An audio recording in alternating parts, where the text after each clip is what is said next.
নমস্কার, কেমন আছেন সবাই? প্রবাসী ঘরকন্যা একটি ভ্লগে আপনাদের স্বাগত জানাই। আর তার সাথে সকলকে জানাই গুড মর্নিংও।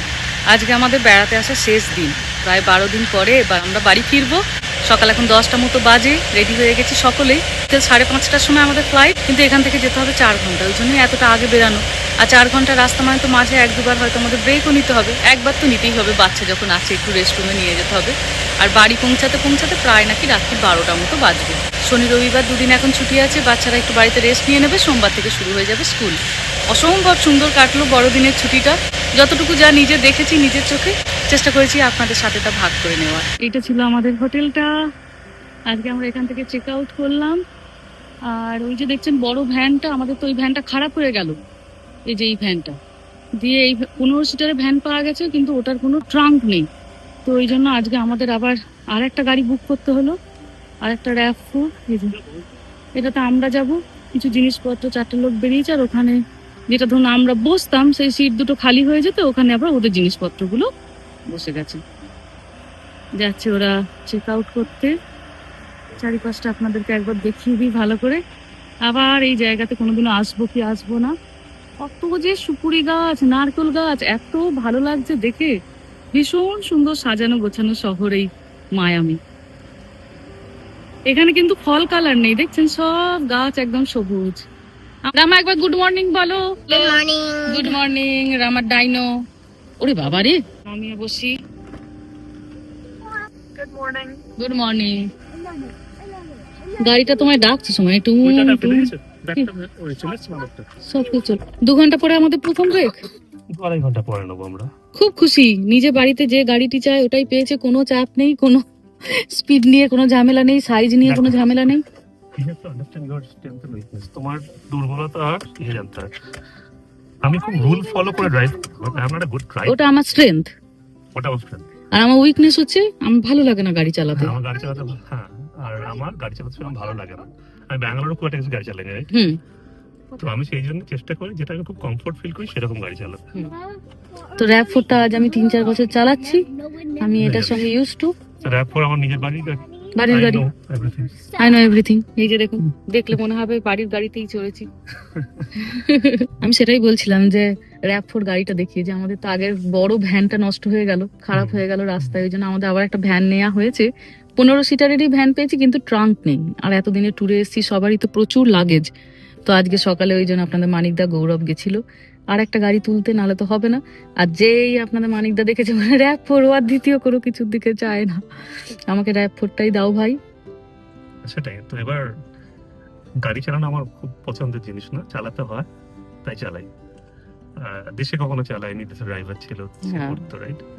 তো এখানে কালকে রাতে ভালো ঘুমায়নি, সেই জন্য কোনো রকম তো রাত লাস্ট 2-3 দিনই হচ্ছে না, এত বাচ্চারা সারা রাত কাশছে, জ্বর আসছে, রামা আবার কাশছে। তো সেই জন্য মিনিমাম চেঞ্জ নিয়ে যেতে হবে। আমি এখন এক্সপেরিমেন্টাল মোডে নই। তবে একটা জিনিস ভালো বলো, এইবার আমরা যে 12 দিনের শপিং এ কিন্তু আমরা কিচ্ছু কিনিনি, খালি ফ্রিজ ম্যাগনেট ছাড়া। Thank you. তো চলুন বেরাই দুগ্গা দুগ্গা করে। 2 ঘন্টা পরে প্রথম ব্রেক হবে আমাদের, তাই তো? 2 ঘন্টা পরে হোপফুলি 2 ঘন্টা বা 2 ঘন্টা 15-20 মিনিট পরে। এখন লাগছে প্রায় 4 ঘন্টা এখান থেকে, 256 মাইল, মানে প্রায় 410-15 কিলোমিটার। 256 মাইল টোটাল লাগবে, 3 ঘন্টা 53 মিনিট সময় লাগবে, প্রায় ধরুন 4 ঘন্টা। তো চলুন রওনা দিই। মাঝে একবার খাবার দাবার খাবার জন্য দাঁড়াতে হবে। আর বড় কাজ হচ্ছে আরেকটা, যে এয়ারপোর্টে গিয়ে গাড়িটাকে আবার ফেরত দিতে হবে।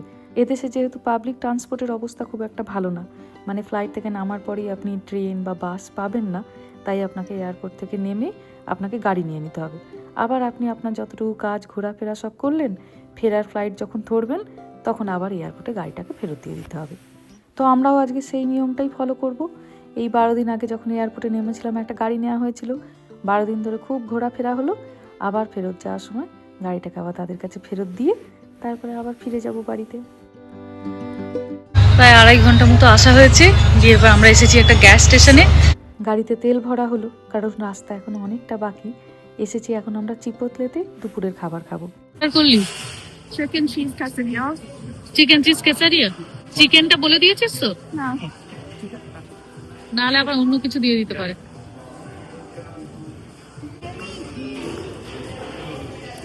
No.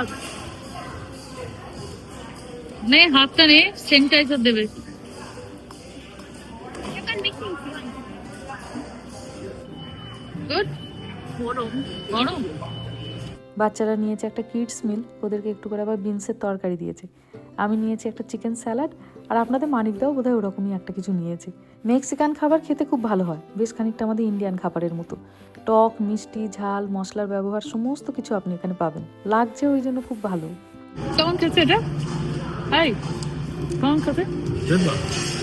ভালো। এটা এখানকার না খুব চিটপট সবাই জানে, কিন্তু এখানে খুব চলে। তুমি যে দেশে সেখানকার সাধারণের খাওয়া যদি খাও, ভেরি ইকোনমিক্যাল। সাউথ ইন্ডিয়া তুমি ইডলি ডোসা খাও প্রপার, আমাদের দেশে তুমি মাছ ভাত যে দরকার পাবে সেরকম। বলতে গেলে ভাত ডালই দিয়েছে, ভাত দিয়েছে, বিনস দিয়েছে, স্যালাড দিয়েছে, মানে শাকের চচ্চড়ি, আচার দিয়েছে। রুটিটা চা কমে নিয়েছি। চলুন, হয়ে গেছে খাওয়া দাওয়া, এখনো প্রায় 1.5 ঘন্টার রাস্তা বাকি। অদ্ভুত দেশ, খাও দাও, এঁটো বাসনপত্রগুলোকে ঠিক জায়গায় ফেলো, কারণ সব তো ডিসপোজেবল। আর তারপরে খেয়েছো, নিজের টেবিলকে ভালো করে মোছো, মুছে তারপরে বাড়ি যাও।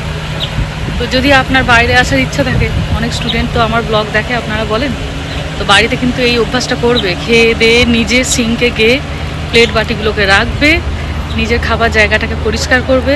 এখানে খাবার তৈরি করে দেবার লোক পাবেন হয়তো ঠিকই, কিন্তু আপনার এঁঠো থালা বাসন তোলা বা খাবার জায়গাটা পরিষ্কার করা এইসবের লোকজন আপনি পাবেন না। তো চলুন, খাওয়া দাওয়া হয়ে গেছে, এবার আবার এই যে গাড়িতে উঠবো। বেশ ভালো লাগলো, মোটামুটি একটা প্রায় ঘন্টাখানেকের ব্রেক হয়ে গেল। চলে এসেছি এবার আমরা এয়ারপোর্টের কাছাকাছি। এবার তো অনেকগুলো কাজ বাকি।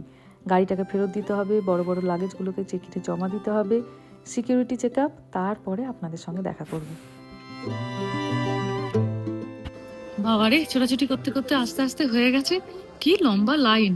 এবার ট্রেন ধরবো। এখানে যদিও ডোমেস্টিক এয়ারপোর্ট, তবু ধরুন এই একটা টার্মিনাল থেকে অন্য টার্মিনালে যাওয়ার জন্য এখানে দেখি আবার ট্রেন আছে। আমরা সাধারণত ইন্টারন্যাশনাল এয়ারপোর্টে দেখি, কিন্তু এখানে ডোমেস্টিক এয়ারপোর্টেও ট্রেন আছে। ওই যে আসছে একটু পরে। Security check up, luggage checking সমস্ত কিছু হয়ে গেছে।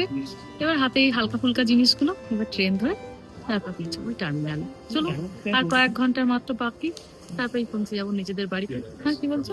ব্যাঙ্গালোর থেকে কলকাতা যাওয়ার সময় আমরা চেঞ্জ করছি ওরা। হ্যাঁ,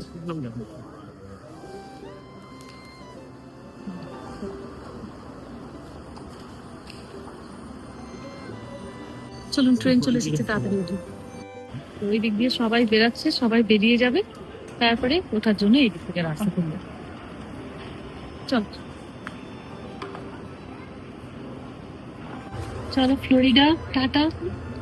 10 বছর আমরা আমেরিকাতে আসার পরে প্রথমবার আমাদের এটা ফ্লোরিডার ভিজিট ছিল। হয়তো আবার 10টা বছর লাগবে, কিন্তু আবার দেখা হবে তোমার সাথে। অনেক সুন্দর সুন্দর স্মৃতি তোমার কাছ থেকে নিয়ে গেলাম। স্মৃতির খাতায় এগুলো আজীবন সুন্দর করে তুলে রাখবো। স্মৃতির খাতায় মন আবার সেই একই কথা বলে উঠলো। স্মৃতির খাতায় যুক্ত হলো নতুন দুটি পাতা।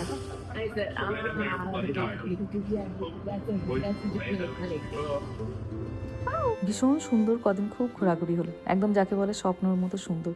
যে পরিমাণে আগ্রহ নিয়ে, উদ্যম নিয়ে, এনার্জি নিয়ে জার্নিটা শুরু হয়েছিল, ফেরার সময় এখন ততটাই ক্লান্ত। যত ভালো হোটেলেই আপনি থাকুন না কেন, আর যত ভালো রেস্টুরেন্টেই আপনি খান না কেন, দিনের শেষে নিজের বাড়িটিতেই শান্তি। জীবন বড়ই অদ্ভুত। যখন আপনি যে জিনিসটা পাবেন, অন্য জিনিসটির জন্য মন কাঁদবে। যখন বাড়িতে থাকি তখন মনে হয় কতদিন একটু বেড়াতে যাব, আবার এই যে 2 দিন বেড়াতে বেরিয়েছি, তখন মনে হচ্ছে কতক্ষণে বাড়ি ফিরবো। তবে ব্যাস আর কটা ঘন্টারই অপেক্ষা। তবে অসম্ভব সুন্দর কাটলো ট্যুরটা। ট্রেন জার্নিটাও কি সুন্দর ছিল দেখুন, যেন মনে হচ্ছে শহরটাকে ট্রেনে করে এক চক্কর ঘুরিয়ে দিল। সাউথ ওয়েস্টে আমরা এসেছি, এই যে ফ্লাইটগুলো দাঁড়িয়ে আছে, এগুলোর মধ্যেই কোনোটাতে হয়তো আমরা যাব। ওই যে সামনে আবার স্টেশন দেখা যাচ্ছে। চলুন এবার নামি। ক্যালিফোর্নিয়া থেকে এই ফ্লোরিডা ফ্লাইটে করে আসতে প্রায় 5-7 ঘন্টা লেগে যায়। এখন আমাদের সেই লম্বা ফ্লাইটটা নিতে হবে। এই ফ্লাইটটিতে আমাদের 6 ঘন্টা থাকতে হবে। এখান থেকে পৌঁছাবো আমরা স্যান ডিয়েগো। মাসখানেক আগে আমরা স্যান ডিয়েগোতে বেড়াতেও গেছিলাম, হয়তো আপনাদের খেয়ালও আছে। তো স্যান ডিয়েগোতে গিয়ে ফ্লাইটটাকে চেঞ্জ করতে হবে। স্যান ডিয়েগো থেকে ঘন্টাখানেকের জার্নি, তারপরে পৌঁছাবো স্যান হোসে। ওখান থেকে রাত্রিবেলা একটা উবার নেবো, দিয়ে সেখান থেকে পৌঁছাবো বাড়ি। কোন দিকটাতে যাবো দাঁড়ান দেখি। এইদিকে গেট 112 থেকে 129, কিন্তু আমাদের গেট নাম্বার হচ্ছে 104। ওই দিকটাতে হচ্ছে 100 থেকে 111, তার মানে আমরা ওই দিকে যাবো। এদিকে রেস্টরুমও আছে, স্পাও আছে। আমরা রেস্টরুমটাতে হয়তো বাচ্চাদের একবার ঘোরাবো, তবে স্পায়ে যাওয়ার তো এখন নেই। খিদেও এখন তেমন খুব একটা পাইনি, ব্যাগের মধ্যে চিপস বিস্কুট আছে। 6 ঘন্টার এত লম্বা যখন ফ্লাইটের মধ্যে টুকটাক স্ন্যাক্স তো দেবেই। তারপর স্যান ডিয়েগোতে যখন আমরা পৌঁছাবো ওখান থেকে তারপরে রাতের জন্য খাবার দাবার কিছু একটা কিনবো। চলে এসেছি ফ্লাইটের ভেতরে। জানলার ধারে আমি পেয়েছি সিট। মেহার বাবা 2 বাচ্চাকে নিয়ে সামনের সিটে বসেছে। একটা রোয়ে তো 3টে করে সিট, তাই ওরা 3 জন এক জায়গায় বসেছে আর আমি পিছনের সিটে একা বসেছি। চলুন রওনা দিলাম এবার ফ্লোরিডা থেকে।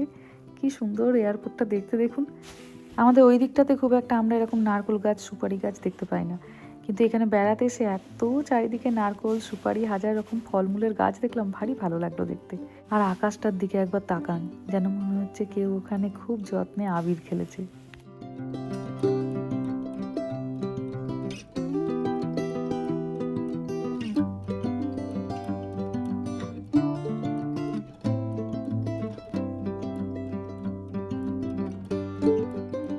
ছাড়লাম এবার আমরা ফ্লোরিডার মাটি। এই জীবনের 12টা দিন আমরা এই রাজ্যে কাটিয়ে গেলাম। অসম্ভব সুন্দর ছিল অভিজ্ঞতা। যদি জীবন কখনো আরেকবার সুযোগ দেয় আবার একবার এখানে ফিরে আসব।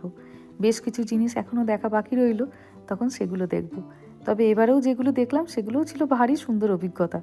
নাসা দেখা, ডিজনি ওয়ার্ল্ড দেখা, কি ওয়েস্টে যাওয়া, মায়ামি সি বিচ, হাজার রকমের জিনিসপত্র। এখানে যেহেতু আবহাওয়া খুব সুন্দর, খাবার দাবার খুব ভালো পাওয়া যায়, কাজের সুযোগ সুবিধাও বেশি, ওই জন্য জনবসতিও খুব ঘন। দেখুন প্লেনের জানলা দিয়ে নিচের দিকে তাকালে সেটাই বোঝা যাচ্ছে কত ঘন জনবসতি, চারিদিকে লাইট। এবার আমরা মেঘের ওপরে, আর খানিকক্ষণ পরেই সূর্য অস্ত যাবে, এটুকু আর দেখা যাবে না। চলুন একটুখানি বরঞ্চ রেস্ট নিয়ে নিই। সেই সকাল 10টা থেকে জার্নি শুরু হয়েছে, 6 ঘন্টা তো এখন এই ফ্লাইটেই থাকতে হবে, একটু বরং বিশ্রাম নিয়ে নেওয়াই ভালো।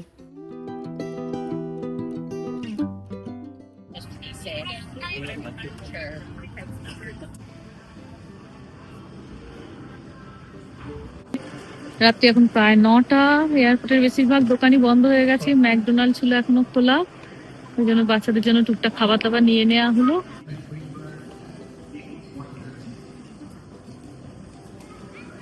কেমন লাগলো বাবু তো ট্যুরটা? Good. ভালো? কোনটা বেশি ভালো লাগলো, মায়ামি না অরল্যান্ডো নাকি কি ওয়েস্ট, নাসা, কোনটা? That's to Orlando, maybe. ও নাসা তো অরল্যান্ডোর মধ্যেই। Orlando, definitely. Disney World Yeah. কোনটা ভালো লাগলো বেশি? Disneyland or Orlando, maybe. না আমি হচ্ছে ডিজনিল্যান্ড ভালো লাগলো বেশি, না নাসা ভালো লাগলো, না কি ওয়েস্ট, না Miami? Key West or Miami, একদমই বাদ। একদমই বাধা। জ্বর হয়ে গেছে তো। হ্যাঁ জ্বর হয়ে গেছে। নাচটা cool ছিল, like I liked it, কিন্তু আজকে আমি বলছিলাম না। অতটা বুঝতে পারিস না? হ্যাঁ। হ্যাঁ ওই Disney জায়গাটা World অতটা fun ছিল, পড়িনি। কিন্তু অনেকটা বেশি হয় tiring. Hmm So I guess Disney World. Disney world বেশি ভালো লেগেছে। আমরা একবার কখনো ট্যুর করবো গোটা মায়ামিটা, মানে মায়ামি কখন?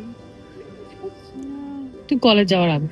এটা খুব এক্সপেন্সিভ মা, যে এবছর করেছে পরের বছর করবো সেটা সম্ভব না। হ্যাঁ। ঠিক আছে চলো রেস্ট নাও। রেস্ট আর কি নেবে, আর রেস্ট নেবার সময় নেই, চলো হাঁটা শুরু করি, পরের ফ্লাইট অপেক্ষা করছে। চলুন হয়ে গেছে খাওয়া দাওয়া, বার্গার ছিল, বার্গার গুলো খাওয়া গেছে, কিন্তু আর বেশিক্ষণ না হলে চলবে না, এবার কারেক্ট ফ্লাইটটা ধরতে হবে, আরো বোধহয় ঘন্টা খানেক রেখে যাবো। চলো এটা আমাদের সেকেন্ড ফ্লাইট। এটা একটা ছোট্ট মতো ফ্লাইট, গেলাম আমার ডাইনোসর আমার সাথে।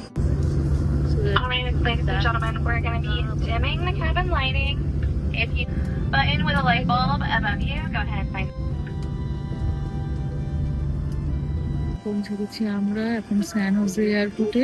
এবার এখান থেকে আমরা আমাদের লাগেজ কালেক্ট করবো, তারপর আমার অবস্থা খুবই খারাপ, ঘুমিয়ে অস্থির বেচারি। রাত্রি এখন 12:30, ফোন ফিরেছি আমরা। এখনো গাড়ি দিতে নিতে 1 ঘন্টা 10-15 মতো সময় লাগবে। পৌঁছাতে রাত্রি 2টো, আর বেরিয়েছে ধরুন সকাল সেই 10টা। চলুন আমরা ধীরে সুস্থে বাড়ি পৌঁছাই, তারপর আবার লাগেজ কালেক্ট করা।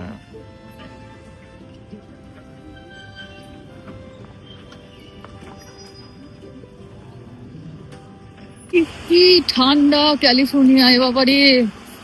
এখন আমরা যাচ্ছি উবার ধরতে, বৃষ্টিও হয়েছে খুব, রাস্তাগুলো দেখছেন সব ভিজে আছে।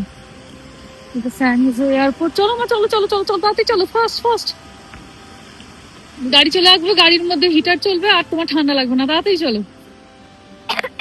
ওহো এসে গেছে ছেলেটা একদম শেষ, এত শরীরটা খারাপ করলো বেড়াতে গিয়ে বিচারি।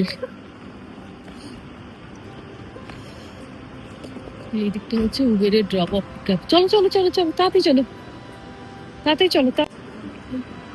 উবার পিকআপ জোন নয়,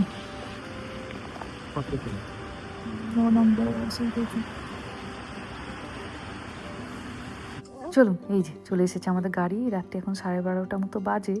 পৌঁছাতে নিতে মোটামুটি 1:30 থেকে 1:45 মতো বাজবে। ধীরে সুস্থে চলুন, এবার পৌঁছাই বাড়ি। কালকে সকাল থেকে আবার সেই পুরনো বাড়ি, আবার রোজ নামচা। যাই হোক, চলুন ভিডিওটাও তাহলে আজকে এখানেই শেষ করছি। সবাই ভালো থাকবেন, সুস্থ থাকবেন, সাবধানে থাকবেন। আর ব্লগটা কেমন লাগলো সেটা আমাকে অবশ্যই কমেন্টে জানাবেন। ভালো লাগলে একটা লাইক করে দেবেন। সবাই ভালো থাকবেন, সুস্থ থাকবেন, সাবধানে থাকবেন। দেখা হবে খুব শিগগিরই পরের একটা ব্লগে।